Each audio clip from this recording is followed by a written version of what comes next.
तदात्मानं सृजाम्यहम् परित्राणाय साधूनां विनाशाय च दुष्कृतां धर्म संस्थापनार्थाय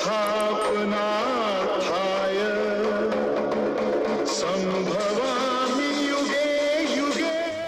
নমস্কাৰ, মই এষ্ট্ৰগুৰু ৰেখাই আপোনালোক সকলোকে মোৰ এষ্ট্ৰগুৰু ৰেখা ভিডিঅ'টোলৈকে স্বাগতম জনাইছোঁ।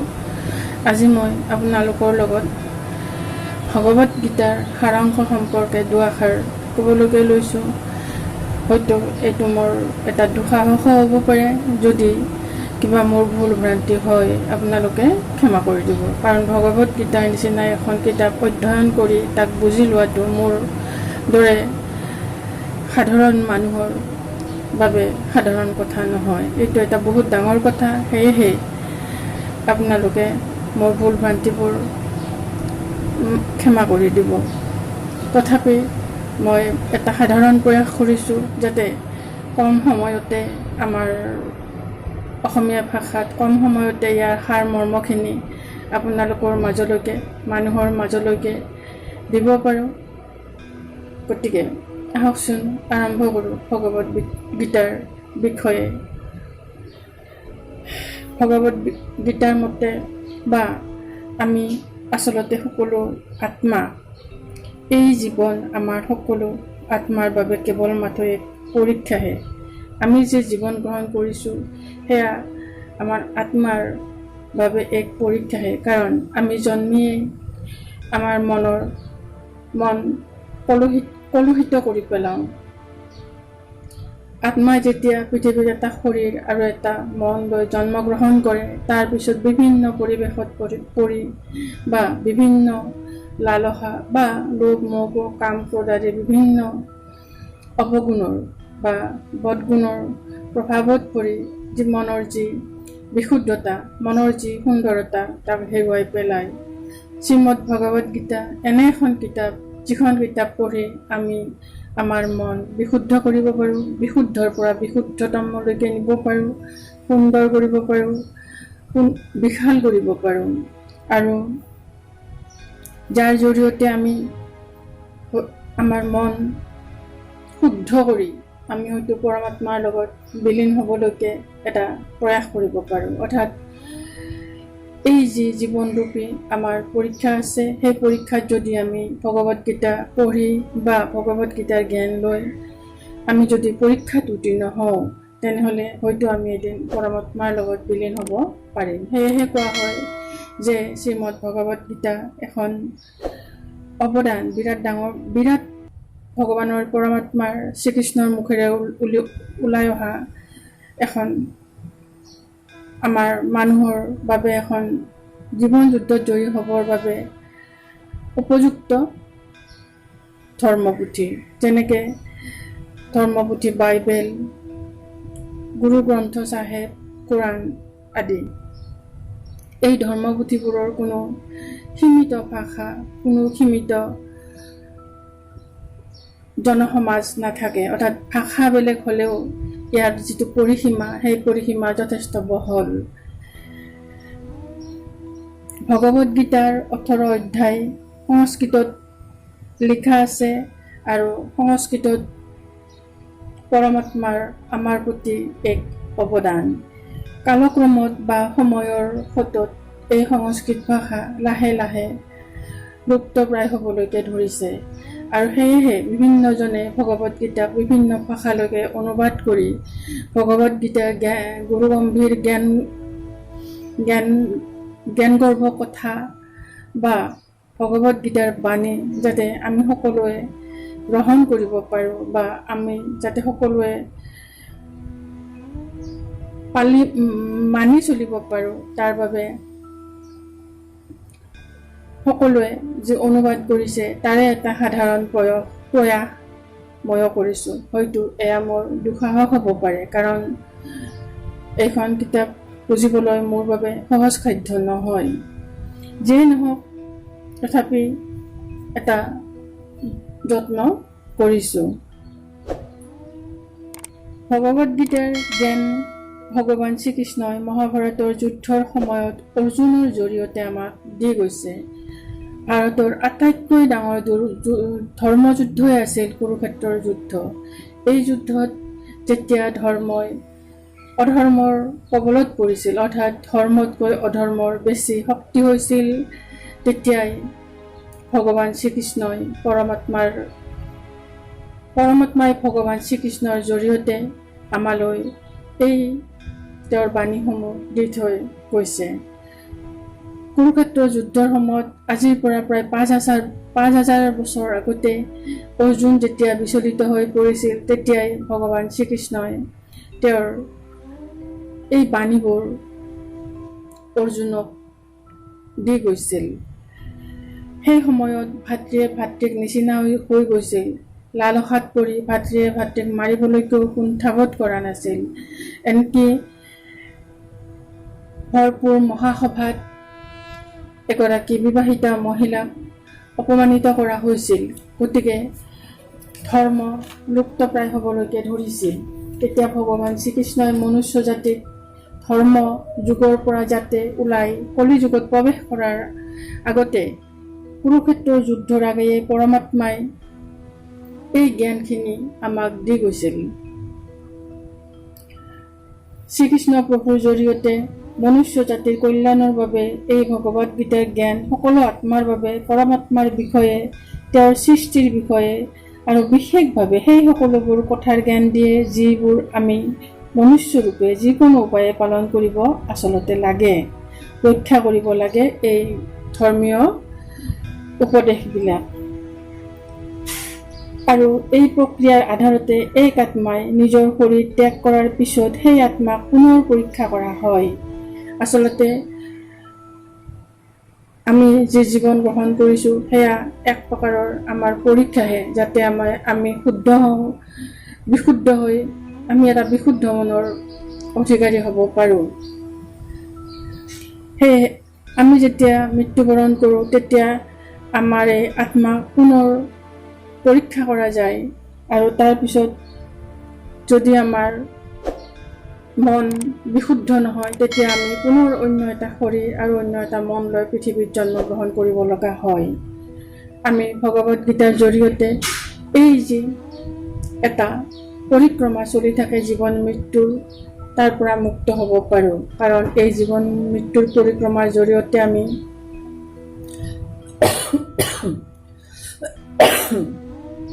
পৃথিৱীৰ নানা দুখ ভোগ কৰিব লগা হয়। পৰমাত্মাই ভগৱদ গীতাত কয় যে ময়েই সকলোৰে আদি হওঁ, মই আৰম্ভণি হোৱাৰ আগতেও আছোঁ আৰু সকলো শেষ হৈ যোৱাৰ পিছতো থাকিম। সকলো মোতেই আছে আৰু মই সকলোতে আছোঁ। যিবোৰ তুমি দেখিব পাৰিছা, স্পৰ্শ কৰিব পাৰিছা, শুনিব পাৰিছা, সেই সকলো ময়েই হওঁ। এই নদী, পাহাৰ, সূৰুয, গ্ৰহ, নক্ষত্ৰ, চন্দ্ৰ, তৰা সকলো ময়েই সৃষ্টি কৰিছোঁ। ময়েই চৈতান, ৰাক্ষস আৰু মনুষ্যৰ জন্ম দিছোঁ। মই সৰ্বব্যাপ্ত, সকলোতে আছোঁ, সকলোতে ময়েই আছোঁ, ময়েই আছোঁ, ময়েই আছোঁ, ময়েই আছোঁ।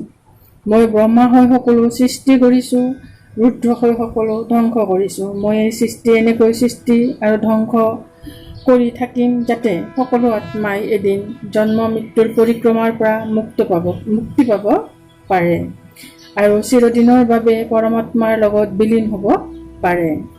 ভগৱদ গীতাত কোৱা হয় যে সকলোতকৈ ডাঙৰ পৰীক্ষাৰ বাবে পৰমাত্মাই প্ৰকৃতিৰ সৃষ্টি কৰিছে। তেওঁ প্ৰকৃতিৰ পঞ্চতত্ত্ব বায়ু, অগ্নি, জল, পৃথিৱী, ইথাৰ অৰ্থাৎ শূন্যতাৰ সৃষ্টি কৰিছে, যি আমি গোন্ধৰ দ্বাৰা, স্পৰ্শৰ দ্বাৰা, সোৱাদৰ দ্বাৰা জানিব পাৰোঁ। কিন্তু পৰমাত্মাই এই 5 ইন্দ্ৰিয়ৰ পৰা সদায় মুক্ত। কিন্তু আত্মা এই ইন্দ্ৰিয়ৰ লগত সদায় যুক্ত। আত্মাই সৃষ্টিকৰ্তাৰ বিষয়ে একো নজনাকৈয়ে থাকি যায়। অৰ্জুনক পৰমাত্মাৰ বিৰাট ৰূপ দেখিবলৈ ভগৱান শ্ৰীকৃষ্ণই দিব্য নেত্ৰ প্ৰদান কৰিছিল। ভগৱদ গীতাৰ বাণী হ'ল আমাৰ আত্মাৰ বিনাশ নাই, আত্মাক কোনো ধ্বংস কৰিব নোৱাৰে, কাটিব নোৱাৰে। কিন্তু আত্মাক পৰমাত্মাৰ লগত একাত্ম হ'বলৈ পৰীক্ষাৰূপী জীৱন সংগ্ৰামত বহিবই লাগিব, অৰ্থাৎ জন্ম ল'ব লাগিব, দুখ কষ্ট ভোগ কৰিব লাগিব। এই পৰীক্ষাৰ পৰা পৰমাত্মাৰ পৰা আঁতৰি আহি পৃথিৱীত কিবা নহয় কিবা ৰূপত জন্মগ্ৰহণ কৰিব লাগিব আৰু ৮৮ কোটিজনী জন্মগ্ৰহণ কৰাৰ পিছত আত্মাই মনুষ্যৰ শৰীৰ প্ৰাপ্ত কৰিব। মনুষ্যই সকলোতকৈ বেছি মৰ্যাদাপূৰ্ণ পৰীক্ষাত বহে। প্ৰত্যেক মানুহক এই পৰীক্ষাৰ ভিতৰত ভাল বেয়া চিন্তাধাৰাৰ চক্ৰবিহুত ৰাখি নিজৰ ভাই বন্ধু আত্মীয় স্বজনৰ মাজত ৰখা হয়, য'ত সকলো আত্মাক অন্তৰৰ ৰাজসিক আৰু তামসিক গুণৰ পৰা ওলাই সাত্বিক গুণৰ অধিকাৰী হ'বলৈ সুবিধা দিয়া হয়। আমাৰ তামসিক গুণ হ'ল আমাৰ মনত হীনমান্যতা বা আমাৰ মনত থকা হীনমান্যতা, যিয়ে আমাৰ মনক উদাস কৰে, আৰু ৰাজসিক প্ৰবৃত্তিয়ে আমাক ঈৰ্ষালু কৰে আৰু লালসী লোভী বনায়, যাৰ বাবে আমি আনৰ লোকচান কৰিবলৈও কুণ্ঠাবোধ নকৰোঁ। জীৱনৰ পৰীক্ষাত আত্মাই সকলো ধৰণৰ ৰাজসিক আৰু তামসিক দুৰ্গুণৰ সমাপ্তি ঘটাব লাগিব আৰু সাত্বিক গুণৰ লগত পৰিচিত হ'ব লাগিব। সাত্বিক গুণে আত্মাক ওচৰ পাজৰৰ সকলোৰে লগত জড়িত কৰায় আৰু মৰম কৰিব শিকায়। পৰীক্ষাৰ সময়ত সকলো আত্মাই ধৰ্ম, অৰ্থ, কাম আৰু মোক্ষৰ জ্ঞান লৈ পৰমাত্মাক চিনাৰ দুৱাৰ মুকলি কৰে।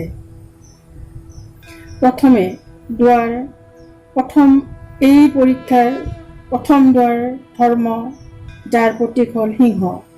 ধৰ্ম সেয়ে যি গীতাত, বেদত, গুৰু গ্ৰন্থ চাহেবত আদি ধৰ্মগ্ৰন্থত লিখা আছে, বাইবেলত আছে, পুৰাণত আছে। ধৰ্ম হ'ল যি নিজৰ আত্মাৰ স্বীকাৰ কৰে, চোৰ নকৰা, লোভ নকৰা, ভগৱানক নিৰাদৰ নকৰা। আত্মাই সকলো মনুষ্য জীৱনকালত সকলো ধৰ্ম পালন কৰা এই সকলোবোৰ হ'ল ধৰ্মৰ পৰীক্ষাৰ ভিতৰৰ বিষয়। দ্বিতীয়খন দুৱাৰ হ'ল অৰ্থ, যাৰ প্ৰতীক হ'ল ঘোঁৰা। এই দুৱাৰখন পাৰ হ'বলৈ পুত্ৰ হৈ, পুত্ৰী হৈ, পতি হৈ, পত্নী হৈ, পিতৃ হৈ বা যিকোনো সম্বন্ধৰ মাজত থাকি আমি নিজৰ সম্বন্ধ ভালকৈ পালন কৰিব লাগিব। আৰু নিজৰ সম্বন্ধৰ অৰ্থাৎ আমি যদি পিতৃ হওঁ, পিতৃ ধৰ্ম ভালকৈ পালন কৰিব লাগিব। যদি পত্নী হওঁ, পত্নী ধৰ্ম পালন কৰিব লাগিব। পুত্ৰ হ'লে নিজৰ পুত্ৰ ধৰ্ম ভালকৈ পালন কৰিব লাগিব। তেতিয়াহে আমি এইখন দুৱাৰ পাৰ হ'ব পাৰিম। অৰ্থাৎ এই দুৱাৰখনৰ যিটো পৰীক্ষা,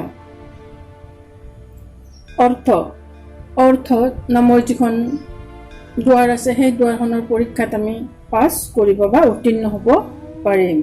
তৃতীয়খন দুৱাৰ হ'ল কাম। প্ৰত্যেক মানুহে কাম, ক্ৰোধ, লোভ, মোহ, অহংকাৰ, ঈৰ্ষা আদি 6 ৰিপুৰ ডুবি থাকে। 6টা ৰিপুৰ মাজত নিজকে ডুবাই ৰাখে। আমি এই 6 ৰিপুক নিয়ন্ত্ৰণ কৰিব লাগিব। যদি আমি 6 ৰিপুক নিয়ন্ত্ৰণ কৰিব নোৱাৰোঁ, তেনেহ'লে আমাৰ এই 6 ৰিপু কোনোবা এটা সময়ত বেছি হ'ব, তাৰ প্ৰকোপ বেছি হ'ব, আৰু যাৰ ফলত হয়তো আমি কিছুমান অন্যায় কামো কৰিব লগাত পৰিব পাৰে, যিয়ে আমাক হয়তো অশান্তি দিব পাৰে। আমাৰ আত্মাই এই ভাৱনা ত্যাগ কৰিব লাগিব। অৰ্থাৎ আমাৰ যি এই 6 ৰিপুৰ তাৰণাত পৰি আমি যিবোৰ কাম কৰিবলৈ লওঁ, এই চিন্তাধাৰা অৰ্থাৎ লালসা বা আমাৰ লোভ আদি এই যিবোৰ চিন্তাধাৰা আছে, এই যিবোৰ ভাৱ আছে, এইবোৰক আমি ত্যাগ কৰিব লাগিব। তেতিয়াহ'লে আমি তৃতীয়খন দুৱাৰ উত্তীৰ্ণ হ'বলৈ পাৰিম। চতুৰ্থখন দুৱাৰ হ'ল মোক্ষ, যাৰ প্ৰতীক হ'ল হাতী। আমাৰ প্ৰত্যেক মানুহৰ বহুত ধৰণৰ ইচ্ছা থাকে। কিছুমান ইচ্ছাই আমাৰ এটা জন্মত পূৰ্ণতাপ্ৰাপ্ত হয়। অৰ্থাৎ আমাৰ সকলোবোৰ ইচ্ছাই এটা জন্মত কেতিয়াও সফল নহয়, যাৰ ফলত আমি পুনৰ জন্ম ল'ব লগা হয়। অৰ্থাৎ আমাৰ যি অসম্পূৰ্ণ ইচ্ছা, সেই অসম্পূৰ্ণ ইচ্ছাৰ বাবে আমি পৃথিৱীলৈ পুনৰ আহিব লগা হয় আৰু পুনৰ ৰোগ, শোক, তাপ আদি যন্ত্ৰণাৰ মুখামুখি হ'ব লগা হয়। ভগৱত গীতাই আমাক বুজায় যে আমাৰ ইচ্ছাই আমাৰ মূল কাৰণ হ'ল পৃথিৱীলৈ পুনৰ জন্ম লোৱাত। অৰ্থাৎ পৃথিৱীত পুনৰ জন্ম লোৱাত আমাৰ যি অসম্পূৰ্ণ ইচ্ছা, সেই ইচ্ছা হ'ল এটা মুখ্য কাৰণ। যদি আমি কোনো ইচ্ছাই নাৰাখোঁ, আমি পুনৰ জন্ম ল'ব লগা নহ'ব। এই দুৱাৰ ক্ষমাৰো হয়, অৰ্থাৎ এই যিখন মুখৰ দুৱাৰৰ পৰীক্ষা পাছ কৰিবলৈ হ'লে বা পৰীক্ষাত উত্তীৰ্ণ হ'বলৈ হ'লে আমি আনক ক্ষমা কৰিব শিকিব লাগিব আৰু নিজেও ক্ষমা খুজিব পাৰিব লাগিব। যদি আমাৰ নিজৰ দোষ, তেনেহ'লে আমি নিজে ক্ষমা খুজিব লাগিব, আৰু যদি আনে আমাৰ ওচৰত দোষ কৰে বা আনে আমাক দুখ দিয়ে, তেনেহ'লে তেওঁলোকক ক্ষমা কৰি দিব পাৰিব লাগিব। যেতিয়ালৈকে আত্মাই ধৰ্ম, অৰ্থ, কাম আৰু মোক্ষ এই চাৰিওখন দুৱাৰৰ পৰীক্ষাত উত্তীৰ্ণ হ'ব নোৱাৰে, তেতিয়ালৈকে আত্মাই জীৱন মৃত্যুৰ পৰিক্ৰমাত ককবকাই থাকিব লাগিব। পৰীক্ষাৰ সময় পাৰ হোৱাৰ লগে লগে আত্মাই এটা শৰীৰ ত্যাগ কৰিব আৰু তেওঁৰ সকলো বস্তু ত্যাগ কৰিব, যিবোৰ বস্তু আনৰ হৈ যাব। পুনৰ আত্মাই নিজৰ কৰ্মৰ উত্তৰ পাবলৈকে হয়তো অন্য কিছুমান পৰীক্ষাৰ মুখামুখি হ'ব। যদিহে আত্মাই ভাল কৰ্ম কৰিছে, স্বৰ্গলৈ যাব, আৰু যদি আত্মাই ভাল কৰ্ম কৰা নাই, তেনেহ'লে তেওঁ নৰকলৈ যাব। নৰকত আত্মাক পুনৰ তেওঁৰ পাপৰ অনুকূল শাস্তি দিয়া হ'ব, আৰু তাৰপিছত যেতিয়া তেওঁৰ শাস্তি শেষ হয়, পুনৰ এটা নতুন শৰীৰ আৰু এটা নতুন মন লৈ পৃথিৱীত জন্মগ্ৰহণ কৰিব, আকৌ পৰীক্ষাত বহিবলৈকে। যে তেওঁৰ যি মনত নানা ধৰণৰ ছয়ৰিপুৰ